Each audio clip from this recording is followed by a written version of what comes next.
Good afternoon, girls and boys. How you doing? We Paddy from across the shuck, and you've seen by the title, it's going to be something like how slip joint knives are changing, and it's like any other knife in the industry, any other modern knives, lock-in knives, non-lock-in knives, they all change, and we're going through a huge change at the minute. And some of the people driving this huge change in slip joints is the likes of Enrique Pena.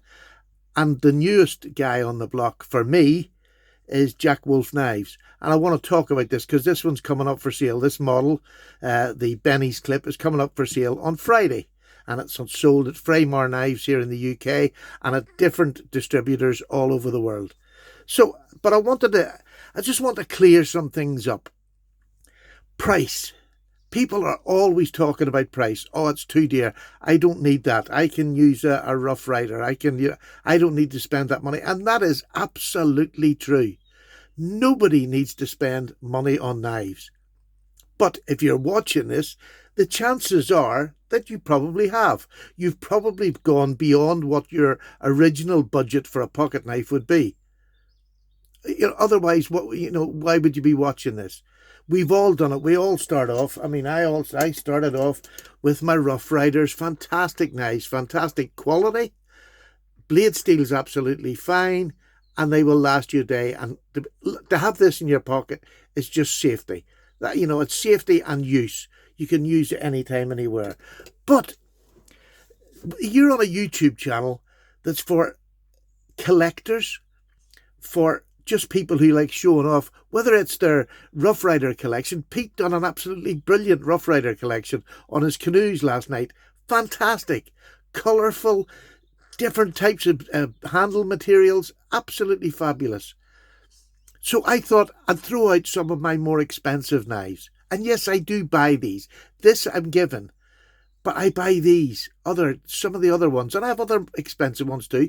But I just wanted to go through what it is you're buying. Why are you buying it? Why are you willing to pay that extra money for it? And let's start off at the very basic. Let's start off with case knives. Case knives to me are beautifully made. They usually have really good bone. Their blade steel's okay for the price you're paying, but then Case go above and beyond. They make more expensive knives. But sadly, and this is sadly, you hear this all the time, their workmanship is not what it should be. And especially this can it's not annoying me, because this is one of the Tony Bose Case collaboratives that they only done once a year in limited numbers. A beautiful pocket knife. This is a beautiful dog leg with a spear and a pen blade. Lovely long working pen blade. Just a beautiful selection. You've got the good point, you have a nice belly, you've got everything you need for a day's work, a beautiful shield, really nicely inlaid there. Just and bone, jig bone, which is just beautiful. Now, when these come out, these only started in the 20s. When Tony Bose started collaborating with Case. And, these were expensive knives. These were sort of from £300 to £500. These knives are the collaboration knives. They're only made that 1 year and that's it, and then move on.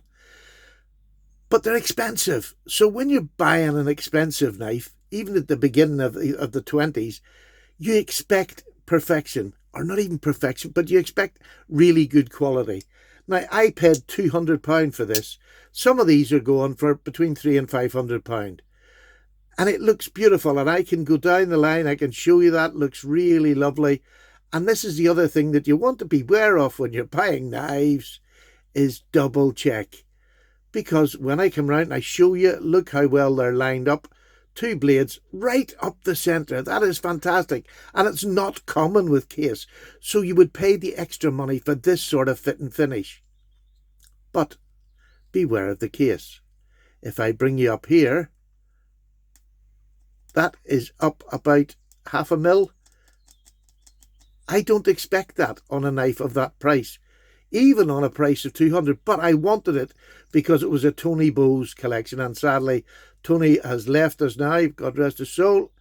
but I wanted one. I got it for 200. I thought that's a really good price. This is an ATS 34, which they started with. They then went to 154 cm later on. I think that's what they still do up until Tony's passing. But this is a knife that Tony Bose went in and collaborated with a custom shop in Case to get made. And I know Tony wouldn't have passed that. But it doesn't affect the knife at all. This is a stunning knife, but it shouldn't be there. And it's a sort of a sad reflection on Case, because otherwise the knife is absolutely perfect, and that would have taken no trouble at all to buff down. Wouldn't have taken any trouble just to make this perfect. But I love this knife. It's an absolutely stunning knife, and I paid £200, and I'm happy to. Now, some people are going to say, Paddy, that's ridiculous. But that's okay, because that's just your opinion. For me, I'm so glad to have that in my collection. So glad. I love having that in my collection, that I've got that connection to a maker like Tony Bose, who was sort of the first superstar, if you like, custom makers. Now, I'm talking about modern custom makers, because Tony only turned to doing it full time in 1995. And he turned full time. He'd only been he turned 90. 1990, he turned to a full time maker. By 1995, he had won Slipjoint of the Year in Blade Show. So he had just progressed extremely fast up through the ranks, and he just kept at that level. He kept producing custom knives that were outstanding. He didn't make that many. Most of his when he joined Case, that was where he spent his time improving the Case's product line. He brought patterns back from the past. So he is a very important person in the modern slip joints. So that's why I'm really happy to have that in my collection. The other company that everybody moans and groans about is JWK. It's a small company. They make traditional knives, and they make them now. They're traditionally put together, i.e. they're pinned, your bone, your bolsters. It's traditionally, but it's made with some of the more modern tools now, as well as some traditional finishes. And that's fine. To me, this is a traditional knife. It's not a custom traditional knife, which is just made by one fella in a shop. This is made in a production setting. But their fit and finish, and their customer, Bill Hard, who is the owner, Bill Hard is incredibly strict on fit and finish. Yeah, they do have some mistakes. They're a small company trying to keep up, and they don't want to expand. Bill's at that age now where he doesn't want to expand. He's quite happy doing the way he is, and that's great. This knife, when it came out, was probably about £140. I can't remember. But to buy it now on the secondary market, you'll probably not get this much below £250 for this knife. And it's basic £10.95, which is a carbon. Oh, this is not £10.95. Most cases are £10.95. This is 440C. But these are made in the traditional way, as most people would recognize a traditional knife. They use exotic materials like exotic woods, bone, and this is what they call a natural bone. It's just been sliced, and then the top half of it is left unmanicured, if you like. It's just put on, and it makes for a lovely uneven cover, which feels really great in the hand. A super knife. But to buy this now in the secondary is over £200. And this is the sort of price range that I want to talk about, because it's my high end.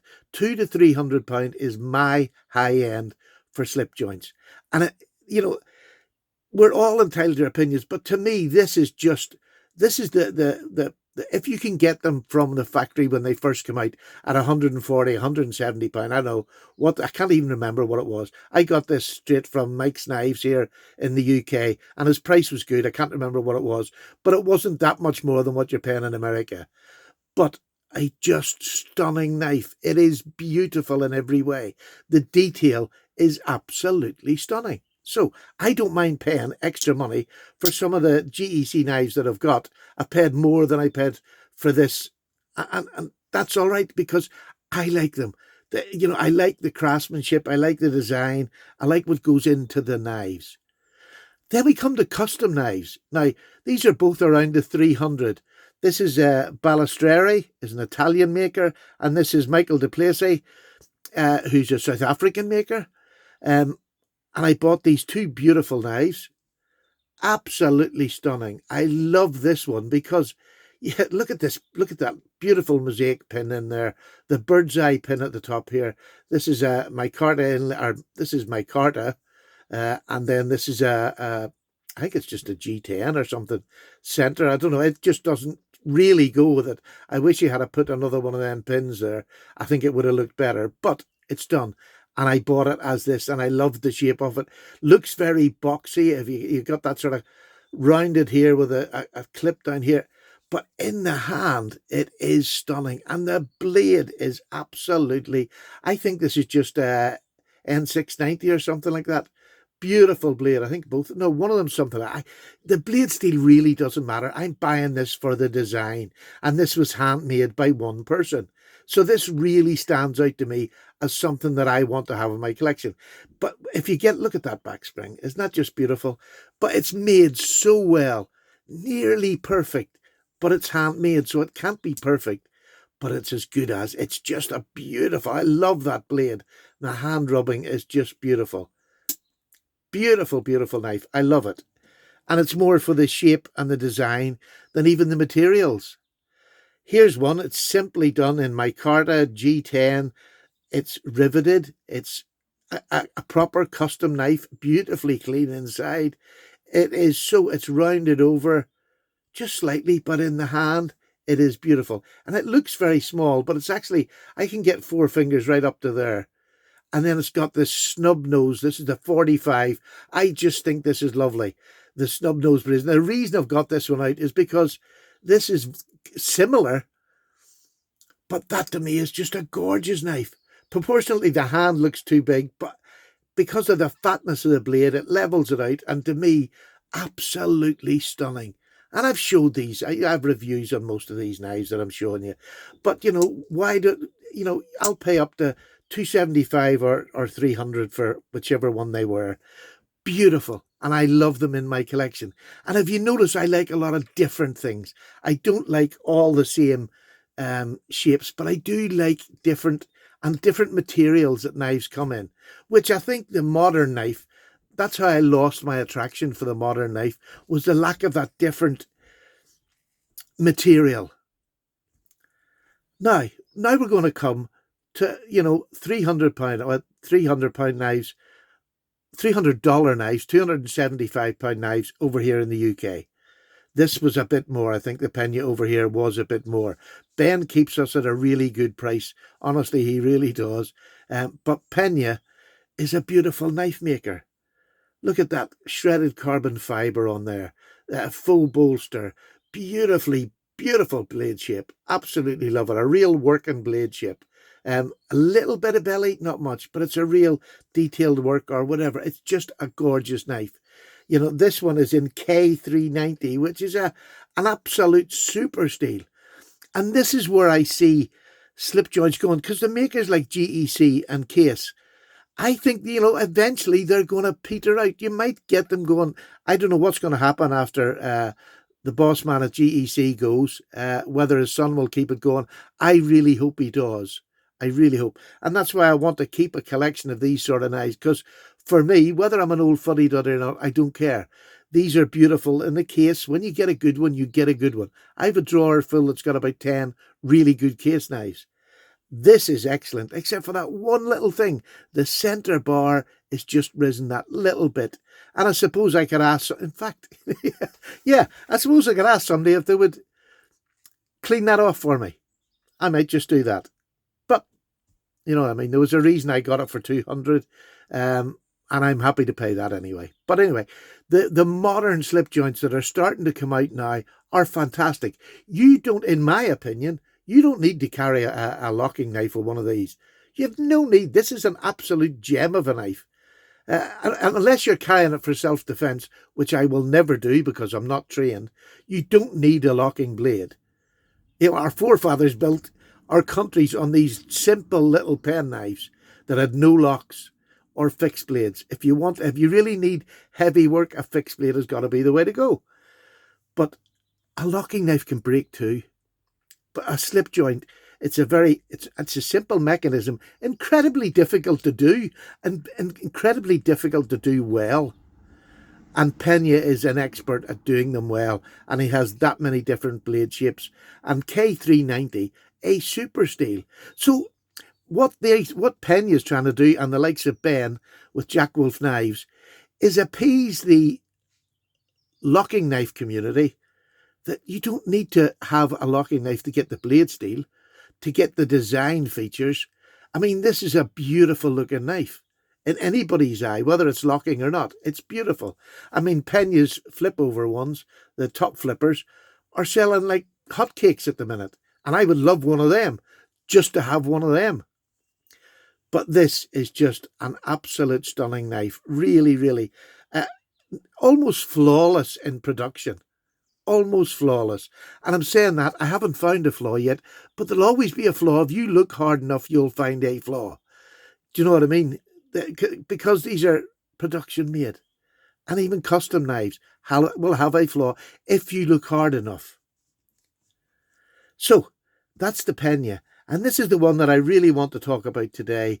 The Jack Wolf Knives Benny's clip. It's the newest iteration. It's coming out on Friday at 7 p.m.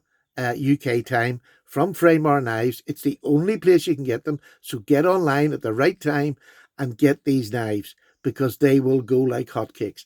This is a take on the Lanny's clip. And that was the reason I sort of picked this one, because Tony Bose brought the Lanny's clip back into style.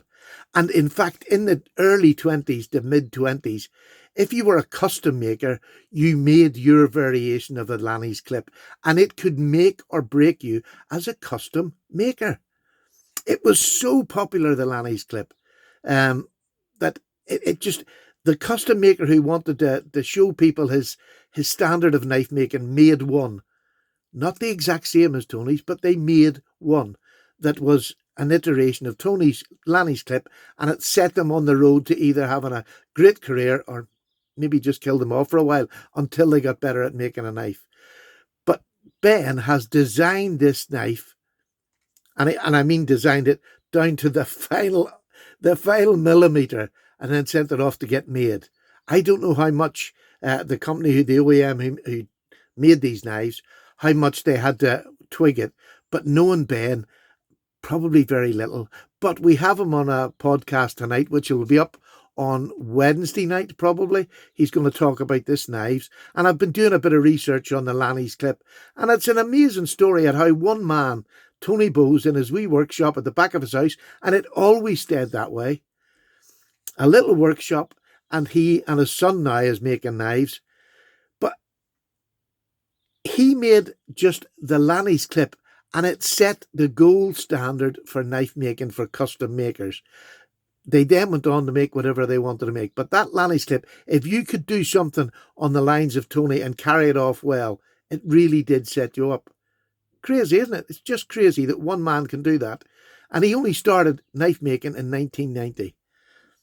So this is absolutely fantastic. Is it flawless? I don't know. But I do know I haven't found anything on this knife that I could direct you to. Because flawless in other people's eyes, some people don't like the way the screws are a bit inset on here. I couldn't give a monkeys. I really did. They're all about the same depth. That's what I would like. Symmetry is nice. In the hand, you don't feel them at all. At all, because there's not a big hole you're going to catch your thumb in or anything like that. So that's how detailed you would have to get. Sorry, is the depth of a screw in this knife to find a flaw. I love this grind. I'm hoping in the future I could see this style of blade with maybe different handle materials, but a mirror finish on this grind here would look absolutely stunning. And I'm hoping that maybe I'll ask him tonight if that's a possibility. But, to me, that would really just, boom, that would really set my heart alight. But this is, the grind lines, the way they're cut, the sharpness of the cuts, it's there for you to see. Ben is making this so simple for you to see what's right or what's wrong. And these grind lines, everything about them, the swedges, they're all there to be shot at. But to be honest with you, I can't find something that I want to shoot at it. This dark matter carbon fiber, this is a jungle pattern, is just delightful. Absolutely delightful. And this is making them more modern. You wouldn't have had this on an older knife. But I mean, isn't it just beautiful? You have got that initial Lanny's clip look. It's not the same as a Lanny's clip. And I've got a lovely picture of a Tony Bose Lanny clip that he made with case.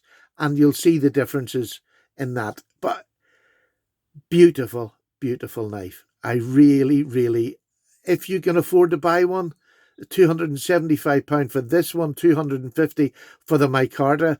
Both are absolutely stunning. But if you can afford to get one, get over there 7 o'clock on Friday night and just have a go. I've cut with this. I have used it in the kitchen. I have cut cardboard with it. It just holds up. It's got M390 blade steel on it. Do you need that blade steel on a slip joint? No, but you don't need it on a locking knife either. Do you know what I mean? But it's nice to have it. I mean, this will last and outlast. If I was to cut and use this one for 2 years solid, and I use this 2 years solid, this will be much further up the blade with just 440C. So there is a difference if you want to keep something long time and use it. This will last you a lifetime. This one will wear down much, much faster than M390.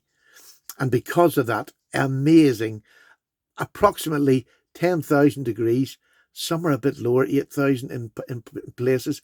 They're just beautiful. So yes, this will, if you want to go function, this will last longer than a GEC or any of these other ones here because the blade steel is superior.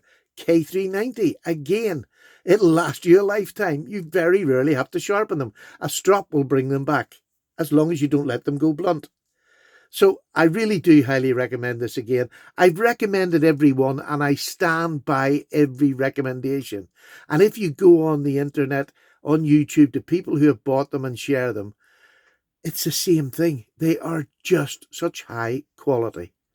And to make one of these is honestly no less hard than making a locking knife. Some would say harder, because you've got so many elements that can disrupt the rest of this blade. Listen to that. I mean, that's just perfection. Perfection as an opening and closing method. So I hope you've enjoyed my little run through why I like more expensive slip joints. It's just basically aesthetics. That's all it is. It's aesthetics. It's for these modern ones that, are expensive. It's the blade steel. It's the handle materials. But I just love custom knives. But I love traditionally made knives by companies. So £200 to £300 is going to be my limit now. I'm not going over that £300 unless it would be for something absolutely stunning. I don't know how far I'll go over it because I haven't come to that yet. And that's the scary part about it. That is the scary part. I had no idea I would get to this stage. But don't let... Look, you'll go out, an awful lot of people go out and spend £300 on a locking knife and think nothing of it, because that's what's called now. Between 200 and 300 is nearly the average price for a good locking knife. But you put the price on these two knives and people go, oh no, I wouldn't pay that there. But then you're paying as much for a little custom knife. Prices is what you can afford. Prices is what you're willing to pay. The other thing that you can do if you really want an expensive knife like this, that you know is going to be around and being made for a while, is save. And there's nothing more I can say to that. I have to when I'm going to buy. And I bought all these. These are mine. These are mine. Here. I got this for free. But I have other knives that are in this price in my collection of my boxes here. I just wanted to pick a sample. So don't knock what other people are buying. Other people buy what other people want to buy. These, just buy, because they're fantastic. Absolutely fantastic. And I think the consensus is anybody who's had one, once you get them in hand, even the odd-shaped one like we had last month, the dog leg, I've converted more people. My friend Justin, who's on the podcast, watched that tonight because he's had that knife all week. He's converted. And I haven't, from the first day, I haven't asked him any more questions. I'm looking forward to see what he says tonight about the knife. So there we go. Look, a long-winded, drawn-out story, but it's, let people buy what people want to buy. If you don't want to buy them, that's fine. That is absolutely fine. Nobody has to buy anything. This is a first world problem. How dear are you going to spend on a pocket knife? It really is. So there's an awful lot of people in the world will never get this option. I'm so grateful that I'm able to get there now. But it's taken a lot of time to get there and to buy and sell, buy and sell. That's the way you get there. If you don't have that natural money in a bank account.